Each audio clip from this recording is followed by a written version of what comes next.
On va prendre trois questions dans la suite d'ailleurs, donc 3 questions molles, comme ça nous répondrons 3 questions successivement. Je vais commencer aussi par une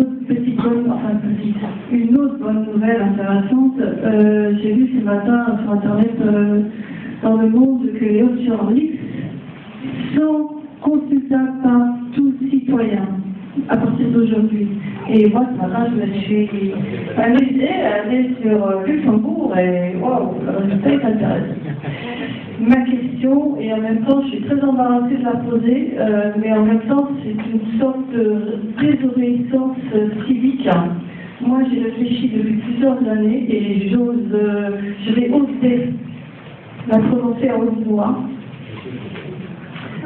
Puisqu'on s'attaque à la fraude fiscale d'un côté, que là maintenant la guerre est engagée contre cette fraude fiscale mondiale. Mon idée, en tant que citoyenne engagée, elle peut coûter très cher, comme elle peut avoir des effets redoutables sur nos élus et sur nos instances politiques. C'est le non-paiement de nos impôts. Je sais, c'est une bombe que je lance. Je réfléchis aux conséquences depuis longtemps. C'est une idée osée, mais au moins je m'attaque au mal par le bien. On vous répondra dans une seconde, pas pour qu'il y ait des déclarations de revenus, c'est pour ça déjà. Oui, mais au moins on va vous répondre dans une seconde, on va prendre 3 questions, vous savez. C'est dans le fond, une là, et puis dans le fond après, une observation, une question, l'observation rapide. Vous avez déploré avant que le projet de loi sur la moralisation ait vidé sa substance, mais à quoi cela pourrait-il vous servir de savoir qu'un tel possède tant de compagnies industrielles ou de tels particuliers, alors que le plus souvent les hommes politiques fortunés ne font pas l'héritage. Tout le monde connaît le cas du sénateur Serge Dassault, du député Olivier Dassault, qui ont une fortune importante, essentiellement parce qu'ils sont les fils et petits-fils de Marcel Dassault. Donc, quelque part, ça ressemble plus à du voyeurisme qu'à autre chose. Et de même, vous savez comme moi, c'est des biens très facilement identifiables, des immeubles d'entreprise, les gens qui héritent comme un ancien ministre très connu qui, par son grand-père, a hérité de 30 Gauguins. C'est beaucoup plus facile de planquer 30 Gauguins que de planquer 30 immeubles à Paris. Et pourtant, 30 Gauguins, ça vaut vraiment beaucoup plus que 30 immeubles à Paris. C'était l'observation, la question. Vous me dites moraliser la vie politique, mais toujours avec les mêmes. Une fois, c'est du RPR, ça peut être maintenant, on va pas jouer sur les mots. Une fois, le Parti socialiste reste comme un jeu de boules ou comme un jeu de tigre. En d'autres temps, on disait qu'il faut créer un cordon sanitaire autour d'un partinage, et un partinage qui a les mains propres. Eh bien, c'est très amusant de voir que ces UDFRP, RPS, ou le CPN, vous appellerez ça comme vous voulez, qui lancent ces idées de cordon sanitaire, ont tellement peur que le parti qui est en face, et qui lui a les mains propres, dénonce certaines choses. Troisième question, dans le fond là-bas, Madame derrière.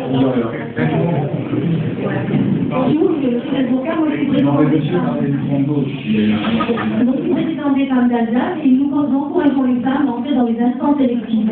Et la difficulté, c'est de les convaincre qu'elles ne vont pas entrer dans une arène de pauvres. Parce que je trouve que le service du bien commun est une noble cause, je trouve que l'engagement est louable, mais ce qui nous manque, c'est une éthique politique. Et vraiment, pour arriver à les convaincre d'y aller, c'est vraiment difficile parce qu'elles se disent pas plus pourri parce qu'on réfléchit un peu plus que ça, mais quand même, c'est une grande difficulté. J'aimerais bien avoir un point de vue là-dessus. On va répondre déjà à ces 3 questions-là, peut-être. Jean-Claude, peut-être, d'abord, finalement, la solution, ce ne serait pas de payer un taux. Alors franchement, je ne crois guère.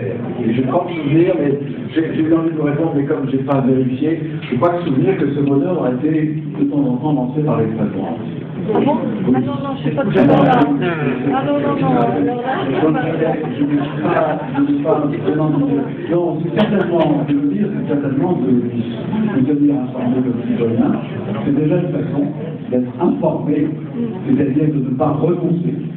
Parce que vous savez, il y a de plus en plus, en ce moment, me semble-t-il, et ça, je ne pense pas que les différents en est d'accord, parmi les menaces qui pèsent sur la démocratie, il y a cette espèce de mélancolie démocratique, c'est-à-dire le fait que les gens n'y croient plus. Et donc les gens, au fond, petit à petit, se désintéressent de l'engagement citoyen, et pour caricaturer, préfèrent, avec lassitude, choisissent de ne plus être, au fond, que l'après-midi consommateur et le soir téléspectateur. Et pour le reste, il laisse les affaires gérées par des technocrates, etc. Autrement dit, rôde autour de nous l'idée d'une sorte de démission démocratique en douceur, et je pense qu'elle risquerait de nous faire sortir progressivement en douceur de la démocratie, et je me demande si nous n'avons pas déjà fait un assez grand pas dans ce sens-là. Et ça me paraît ça terriblement dangereux. En gros, Madame a entièrement raison. La féminisation de la vie publique est essentielle pour aussi en changer la culture.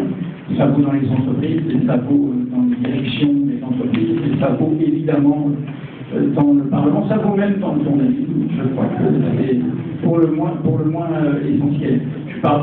Mais je vais aller au cœur de la question de monsieur. Je pense que non, ce n'est pas du voyeurisme. C'est la question des conflits d'intérêts, y compris par héritage. Je vais vous prendre un exemple des monsieur Dassault. Monsieur Serge Dassault est riche, en effet, grâce aux inventions de son père. Mais comme il est riche, il pense qu'on peut acheter les votes. Et du coup, ça a donné les pratiques de Corbeil-Essonnes qui ont fait que, et ça a été validé par le Conseil d'État, que l'élection a été annulée. Il a créé une culture dans les quartiers populaires de Corbeil-Essonnes où je vote si tu me payes. Je vote si tu me donnes plus cash, si tu me donnes plus liquide.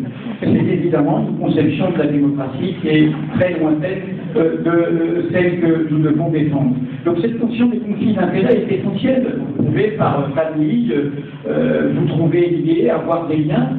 Et le conflit d'intérêts ne veut pas dire la suspicion, il faut simplement savoir. Il faut que l'on sache ce qu'il en est. Il faut que l'on sache si, par exemple pour la presse, la loi a prévu une transparence de l'actionnariat de la presse.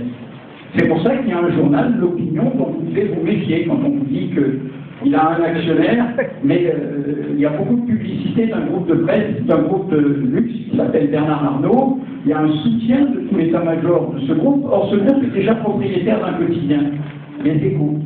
Si d'aventure, mais c'est à une investigation de presse d'essayer de savoir ce qu'il en est, on apprenait qu'il y avait une plus forte présence, on le soupçonne, du groupe LVMH et de Bernard Arnault dans l'opinion, ce serait contraire à la loi. Car pour refuser les monopoles et les abus de position dominante, aucun actionnaire ne peut posséder deux quotidiens nationaux en même temps en France. Donc ça, c'est des questions très essentielles. Quant au cordon sanitaire, je ne sais pas de quelle formation politique vous parliez, si c'est le Front de gauche qui n'est pas concerné, si j'ai compris. En revanche, si c'est le Front national, soyons très précis, le compte de M. Cahuzac a été ouvert par M. Pénin, conseiller de Marine Le Pen, que vous avez pu voir très très proche dans les défilés récents. Et quant au compte suisse de M. Le Pen, je suis désolé, ce n'est pas de l'ubris, comme le laissait en taux de Jean-Claude Thibault. Nous avons dévoilé et rappelé les investissements et les pratiques financières suisses de la famille Le Pen. Donc le Front National, de ce point de vue, dans son discours, où il emprunte un certain discours social, est en réalité du côté des dominants et du côté des privilégiés.